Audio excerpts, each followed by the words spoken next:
भारतीय किसान यूनियन के राष्ट्रीय प्रवक्ता राकेश टिकैत ने केंद्र सरकार पर अपने उन उद्योगपति दोस्तों की मदद करने के लिए एमएसपी पर कानून नहीं बनाने का आरोप लगाया, जो कम दरों पर किसानों से फसल खरीदते हैं और उच्च कीमतों पर प्रसंस्कृत उत्पाद बेचते हैं।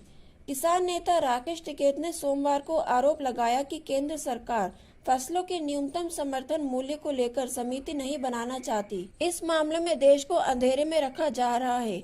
उन्होंने केंद्र सरकार पर अपने उन उद्योगपति दोस्तों की मदद करने के लिए एमएसपी पर कानून नहीं बनाने का आरोप लगाया, जो कम दरों पर किसानों से फसल खरीदते हैं और उच्च कीमतों पर प्रसंस्कृत उत्पाद बेचते हैं।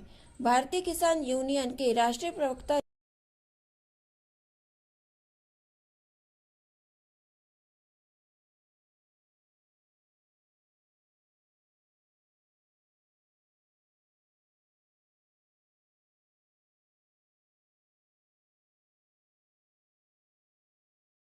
के कागजात में कहा गया है कि भविष्य के नीति के लिए किसानों से सलाह ली जाएगी, लेकिन कोई परामर्श नहीं हुआ और देश के विभिन्न हिस्सों में विरोध के बावजूद विधेयक लाए गए।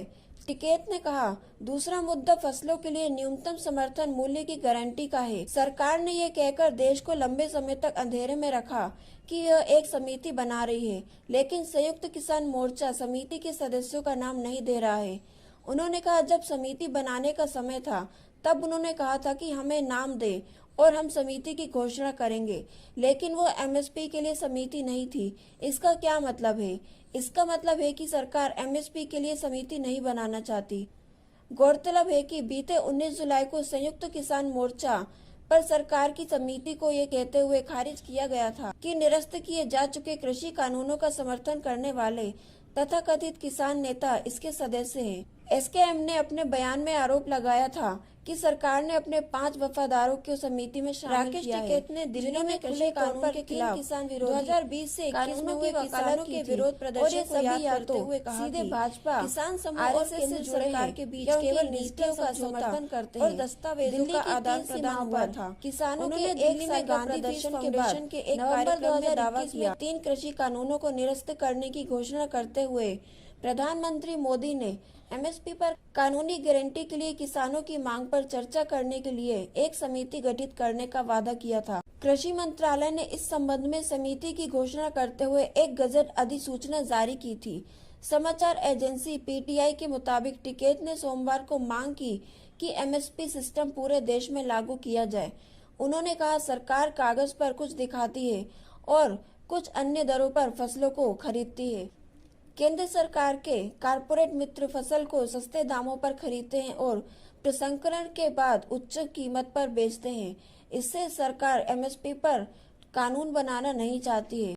हिमाचल प्रदेश और जम्मू कश्मीर के अपने दौरे पर हवाला देते हुए उन्होंने किसानों, सब्जी और फल उत्पादों की दुर्दशा पर प्रकाश डाला, जिसमें मांग की गई थी कि सब्जियों, फलों और डेयरी उत्पादों पर एमएसपी निर्धारित किया जाए ताकि किसानों के शोषण को रोका जा सके।